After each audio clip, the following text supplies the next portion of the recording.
সকাল আমার প্রিয় বন্ধুরা, কেমন আছো তোমরা? আশা করি অনেক ভালো আছো। আমরাও ভালো আছি তোমাদের ভালোবাসায়, ভগবানের আশীর্বাদে। তো নতুন একটি সকাল, নতুন একটি ভিডিও নিয়ে আবারও চলে এসেছি তোমাদেরকে সঙ্গে নিয়ে। তো কে কোথা থেকে আমার ভিডিওটা দেখছো অবশ্যই কমেন্ট করে জানিও, ঠিক আছে? সকালে উঠেই দেখো কাজকর্ম সেরে নিয়েছি, আর তোমাদের সঙ্গে শেয়ার করছি আমার বাড়ির আশেপাশের পরিবেশটা। তো দেখো বন্ধুরা, প্রত্যেক দিন বৃষ্টি হওয়াতে দেখো চারিদিকে জঙ্গলে ঢেকে গেছে। তো ভীষণ ভয় লাগছে। তো সাপ পোকামাকড়ের হচ্ছে দিন, গরমের দিন যেহেতু, আর এখানে তো বাড়িঘর অত নেই, চারিদিকেই ধরো ফাঁকা, তো একটু সাপের উৎপাতটাও বেশি। তো মাঝে মাঝেই চোখে পড়ে, মাঝে মধ্যেই চোখে পড়ে। একবার তো ঘরের মধ্যে ঢুকে গেছিলো সাপ। আর এখানে সাপ হচ্ছে বেশি তোমার চন্দ্রঘোড়া আর হচ্ছে ডারাস, খড়ি, সেই সাপগুলোই বেশি দেখতে পাই। তার মধ্যেও মাঝে মাঝে 2-3টে সাপ দেখেছি, আমার ভিডিও করা আছে, তোমাদের সঙ্গে আর শেয়ার করা হয়নি।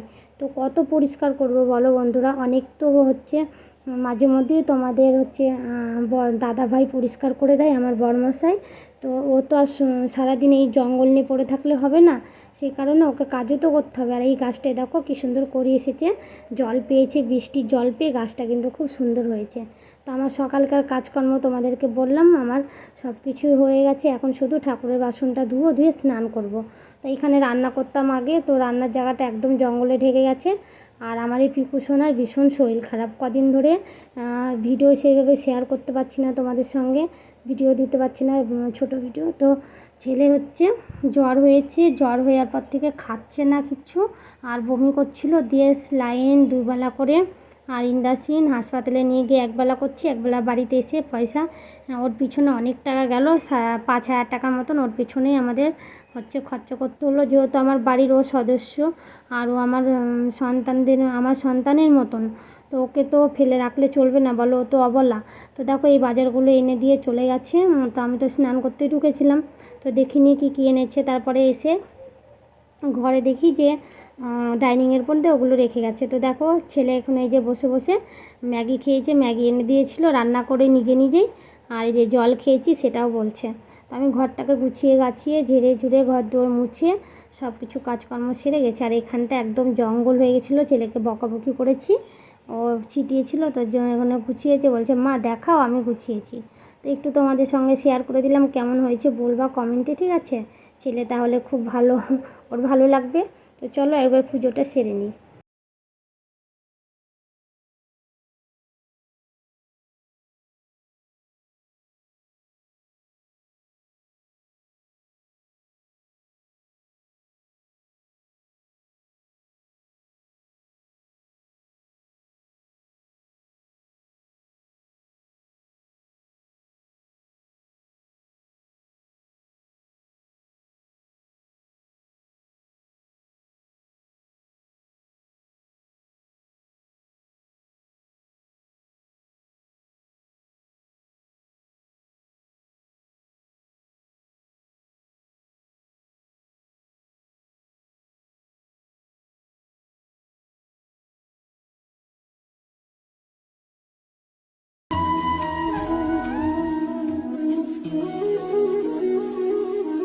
তারপরে চলে এলাম, দেখো একটু কাচাকুচি করেছিলাম, একটু ছাদে মেলেও দিলাম। তারপরে মেল দেওয়ার পরে দেখছি যে চারিদিকে মেঘে আবার ঢেকে গেছে, অন্ধকার হয়ে গেছে। তো কদিন ধরে বিকেলে বেশ ঝড় বৃষ্টিটা হচ্ছিলো, 1 বেলা বেশ কোনো রকম ভালো লাগছিলো, ঠান্ডা ঠান্ডা ওয়েদার। এখন সারা দিনের মধ্যে 10 বার করে বৃষ্টি হচ্ছে, 10 বার করে রোদ হচ্ছে। তো এই হচ্ছে ঝামেলা, রান্না করতে করতে আর ছাদে ওঠা নামা, কাজ করতে করতে বৃষ্টি চলে আসছে। আর বিরক্তি লাগে, বর্ষার দিনটা হলো বিরক্তি লাগে, কিন্তু এখন কিন্তু বর্ষার দিন না, এটা হচ্ছে জ্যৈষ্ঠী মাস। তো আগে হতো আষাঢ় মাস হচ্ছে ভাদ্র মাসে বর্ষা, তো এখন সবসময়তেই বর্ষা। আর আমার পিকু সোনাই আর হচ্ছে সোনাই চিৎকার করে ছাদে গিয়ে মানুষ দেখলে। তো তারপরে নিচে এলাম, এসে খাওয়ার ব্যবস্থা করলাম। তো ভেবেছিলাম আজকে একটু নিরামিষই রান্না করব, যেহেতু আজকে সোমবার, নিরামিষ খেতাম আমরা আগে। কিন্তু আমার বরমশাই এই চারিদিকে বিপদ হচ্ছে আর মানতে পারছে না, বলছে আর মানবো না। তো তার জন্য এই যে আমাকে বললো একটু আলুর তরকারি করতে। আর বিপদ জন্য আমাদেরকে ছাড়ে না পিছু, চারিদিকেই বিপদ। এমনিতেই বাড়িতে এই বাড়িটা করার পরে একটার পরে একটা যেন লেগেই আছে, অসুখ ছাড়ে না। তারপরে দিনের দিন চেহারা নষ্ট হয়ে যাচ্ছে, আমার ছেলে তো খুবই সুন্দর ছিল দেখতে, একদম বাজে হয়ে গেছে এখানে এসে দেখতে। আমিও তাই কালো হয়ে গেছি দিনের দিন। আর আমার বরমশাই কিন্তু খুব খারাপ হয়ে গেছে, আমার মেয়েও তাই। তো দেখো এই বাড়ি চলে এসেছে দুপুরবেলাতে আবার। তো এসে এই যে তালশাঁসগুলো এনে দিল আমাকে, বললো এগুলো একটু ছাড়িয়ে দাও। তো এগুলো হচ্ছে এই সময়ের নতুন ফল, তো শুধু এই সময়টাতেই পাওয়া যায়। তো ভীষণ ভালো লাগে খেতে, আমরা সবাই ভালোবাসি মোটামুটি এই ফলটা খেতে। এটা হচ্ছে তালের বিছুন বলে। তো দেখো এখন এই যে পিকুকে একটু সকাল থেকে কিছু খাইনি, একটু ডিম সিদ্ধ করে দিলাম, ডিম নিয়ে এসেছে। তো বললাম ডিমটা একটু বাবু ছাড়িয়ে ওকে ছোটো ছোটো করে কেটে দে। তো ওকে ছোটো ছোটো করে হচ্ছে কুচি করে দিল, এখন ডিম সেদ্ধটা খাবে, তারপরে ওকে ভাত দেবো। তারপরে এই যে রান্নার হচ্ছে আমার মোটামুটি হয়ে গেছে বলতে পারো। আলুর তরকারিটা করে নামিয়ে নিয়েছি, পাঁপড় ভাজা হয়ে গেছে, পটল ভাজাও হয়ে গেছে। আর এদিকে প্রেসারে বসিয়েছি আমার সোনাই আর পিকুর জন্য ভাত মাংস দিয়ে। প্রেসারে বসিয়ে নরম নরম করে ওদেরকে দিই, তাহলে ওদের খেতে সুবিধা হয়। তো দুটো ডিমের মামলেট করে নিয়েছি আমার ছেলের জন্য, আমার জন্য। আর এই যে কড়াই করে একটু তরকা ছিল কালকে, তরকাটা গরম করে দিলাম। আমার ছেলে কিন্তু তরকা দিয়ে ভাত খেতে ভীষণ ভালোবাসে, আর আমারও খুব ভালো লাগে ভাত খেতে তরকা দিয়ে। তো আজকে রান্না হচ্ছে এইটুকুই করেছি, বেশি কিছু করতে পারিনি। তো পাঁপড় ভাজা, পটল ভাজা আর ডিমের অমলেট আর ভাত। তারপরে কাজকর্ম সেরে বাসন টাসন ধুয়ে চলে এলাম একটু হাতের কাজ করতে, এই যে সেলাইয়ের কাজগুলো করতে। তো সেলাই তো আজ কদিন ধরে যেতে পারছি না, দিদিভাই তো ভীষণ বকাবকি করছে। তো কিছু করার নেই, সময় পাচ্ছি না, ওই জন্য। আর যেহেতু পিকুরও শরীর খারাপ, তার মধ্যে আমারও শরীর খারাপ হয়েছিল, মাঝে মধ্যে হচ্ছে জ্বর চলে আসছে, মাঝে মধ্যে জ্বর আসছে। এখানে এসে একদম শ্যুট করছে না, এই বাড়িতে আসার পর থেকে জানি না আমাদের বাড়িটা শ্যুট করছে না। তাছাড়া তো ধরো বাড়ির খদ্দের কবে থেকেই দেখাচ্ছি বিক্রি করবো বলে, সেরকম খদ্দেরও পাচ্ছি না। এই হচ্ছে ব্যাপার। তো চলো সেলাইয়ের কাজগুলো একটু করে নিলাম, নিয়ে তারপরে এলাম ঘরে, ছেলেকে একটু পড়তে বসালাম। যেহেতু সকালবেলা একা একাই পড়েছে, ধরে দেওয়া হয়নি। তা বাংলাগুলো আমি তো পারি, আমি বললাম যে তুই বাংলাগুলো মুখস্থ কর, আমি তোকে পরে ধরে দেবো। তো এখন ও মুখস্থ করেছে, আর ওকে পড়াগুলো আমি এখন ধরে দিলাম। ছেলে কিন্তু ভীষণ দুষ্টু হয়েছে, ছেলে খুব গুড্ডি ওড়ানোর নেশা হয়ে গেছে। এখানে আশেপাশে সবাই গুড্ডি উড়াচ্ছে, ও কিন্তু গুড্ডি কিনে কিনে নিয়ে এসে গুড্ডি উড়াচ্ছে। তো ভীষণ বকাবকি করেছে ওর বাবা, আমিও ভীষণ বকেছি আর মেরেওছি ওকে। কেন এত বাজে হবে বলো তো?